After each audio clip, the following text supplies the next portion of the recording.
Okay, let's continue our discussion on the Kingdom of Ghana in West Africa. This first trading kingdom that developed beginning in about 500 CE. Again, the Kingdom of Ghana and why it became so powerful and so wealthy was because of the gold and salt trade that occurred as part of the Trans-Saharan trading system. And the Kingdom of Ghana became so powerful and so wealthy because of its location. All trade went through Ghana. And because of this, the kingdom was able to charge a heavy tax. Goods were taxed as they came into the kingdom and as they left the kingdom. So there was two taxes on everything that came in and came out. If you look at this illustration, right, this is just a basic one. This was in your lesson. North African trader at the top in North Africa coming in with salt. West African trader with gold in the south. They all have to go through Ghana because Ghana's kind of in the middle. Go to this map as well. You can see that they all the trade routes had to go through Ghana. So Ghana became wealthy and powerful because of its location. Kumbai became the capital city of West Africa, Kumbai. And Kumbai was home to the busiest markets in West Africa. So not only was it the capital city, but it was the busiest marketplace, right? Because again, all traders are going through Ghana. And so when you visit this marketplace, you would see, iron products that were being made. You would see different types of food, cattle, sheep, honey, wheat, raisins.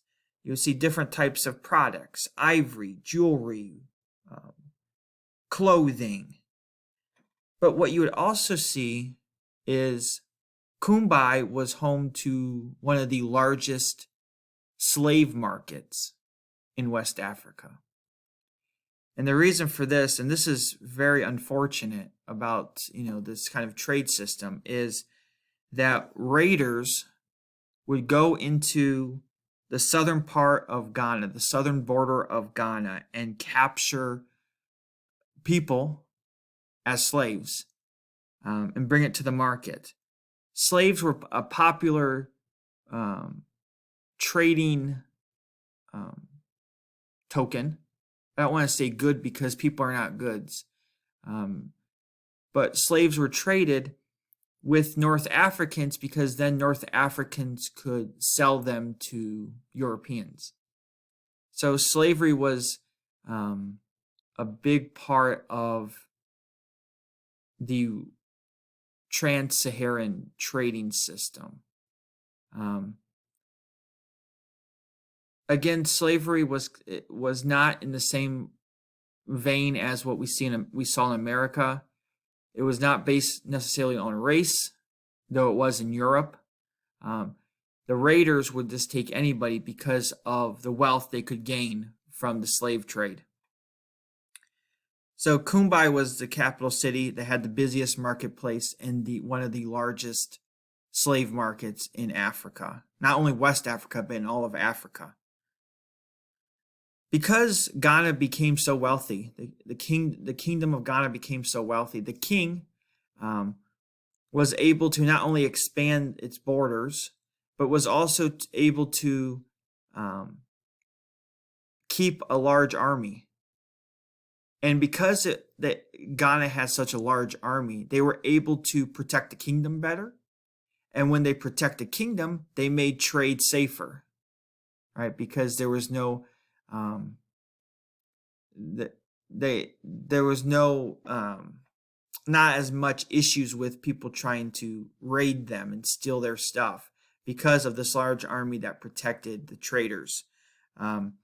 So wealth the more wealth that Ghana gained, the better the trade became as well. Again, North Africa was, most North Africans practice Islam. So when they traded with Ghana in West Africa, they brought their religion with them, right? Cultural diffusion. And so we'll talk more about this in our next lesson, the spread of Islam into West Africa. But of course, when they came to exchange goods, they also brought their ideas and their religions with them as well.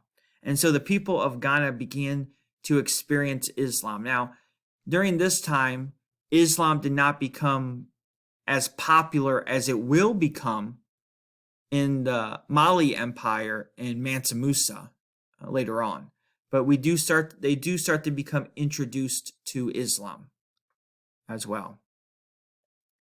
So again, Ghana became powerful because of its ideal location right in the middle between North Africa and the southern West Africa, right in the middle of the trade.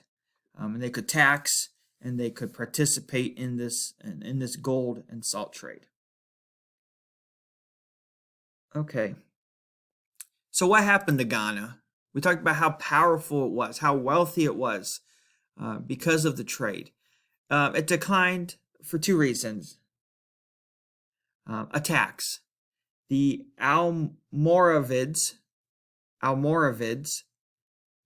they were Muslim warriors, and they came into West Africa. They came into the Kingdom of Ghana, and they captured Kumbai, the capital city. And the Almoravids reigned over Kumbai and the Kingdom of Ghana for 10 years. Once the people of Ghana were able to recapture the kingdom, it was never fully able to recover. The Almoravids, forced Islam on them, and they couldn't practice any other religions. And there was just no way to go back to the way things were. And so Ghana never recovered after their capital city was captured. Also, another problem that the Kingdom of Ghana had was a loss of natural resources. As the population increased, because it became safer and more people were staying in the kingdom, as population increased, and there was a scarce amount of resources, there was not a lot of trees. You're in the middle of, part of the kingdom is desert area and savanna, and there's not a lot of trees, and there's not a ton of water.